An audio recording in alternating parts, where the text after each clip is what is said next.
गुजरात की राजधानी अहमदाबाद से इस वक्त की बड़ी खबर सामने आ रही है। पूरे इलाके में अफरा तफरी मच गई जब एयर इंडिया की फ्लाइट AI 171 टेक ऑफ के कुछ ही देर बाद दुर्घटनाग्रस्त हो गई। यह विमान अहमदाबाद से लंदन के लिए उड़ान भर रहा था, लेकिन शहर के मेघानिगर इलाके के पास क्रैश हो गया।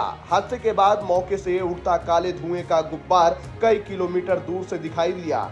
पुलिस और राहत एजेंसियों ने इस दुर्घटना की पुष्टि की है। विमान में क्रू मेंबर सहित कुल 242 लोग सवार थे। हादसे के बाद से ही रेस्क्यू ऑपरेशन युद्ध स्तर पर चलाया जा रहा है। एयर इंडिया का Boeing 787-8 dream liner Ahmedabad airport से टेक ऑफ करने के कुछ मिनटों बाद ही तकनीकी गड़बड़ी का शिकार हो गया। प्रत्यक्षदर्शियों ने बताया कि विमान हवा में असामान्य ढंग से झटका खा रहा था और फिर वह तेजी से नीचे आता हुआ एक रिहायशी इलाके के नजदीक क्रैश हो गया।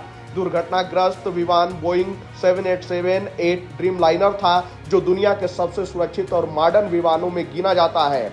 इसकी डिजाइन लाइफ करीब 30 से 50 साल तक की होती है। वहीं आपको बता दें कि दुर्घटनाग्रस्त विमान महज 11.5 साल पुराना था। इस मॉडल की क्षमता होती है 210 से 250 यात्रियों को ले जाने की। वहीं यह विमान करीब 9,800 मील तक उड़ान भरने में सक्षम है। इसका उपयोग लॉन्ग डिस्टेंस उड़ानों के लिए किया जाता है और अहमदाबाद से लंदन की दूरी लगभग 7,000 किलोमीटर है, जो इस एयरक्राफ्ट के लिए एक आदर्श रूट है। वहीं बोइंग 787-8 ड्रीम लाइनर में कई अत्याधुनिक सेफ्टी और सिक्योरिटी फीचर्स होते हैं, जैसे एयरपोर्ट पर यात्रियों की सख्त जांच होती है, जिसमें बॉडी स्कैन, बैग चेक और ID वेरिफिकेशन शामिल है। अत्याधुनिक एक्सेस कंट्रोल सिस्टम से लैस है। डिजिटल सिस्टम को हैकिंग से बचाने के लिए मजबूत साइबर सुरक्षा व्यवस्था है।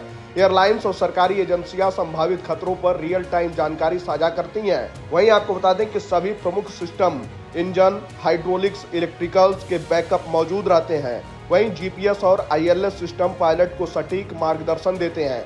आपात स्थिति से निपटने के लिए क्रू को नियमित रूप से ट्रेनिंग दी जाती है। वहीं विमान में इस्तेमाल हुआ कंपोजिट मटेरियल इसे अधिक सुरक्षित और फ्यूल एफिशिएंट बनाता है। वहीं आपको बता दें कि इस दुर्घटना में अब तक जानकारी के अनुसार रेस्क्यू टीम मौके पर पहुंच चुकी है और घायलों को बाहर निकालने का काम जारी है। कई शवों की पहचान मुश्किल हो गई है, क्योंकि टक्कर इतनी भीषण थी कि प्लेन के कई हिस्से जल गए। अहमदाबाद पुलिस कंट्रोल रूम ने हादसे की पुष्टि की है। विस्तृत रिपोर्ट जल्द ही सामने आने की संभावना है।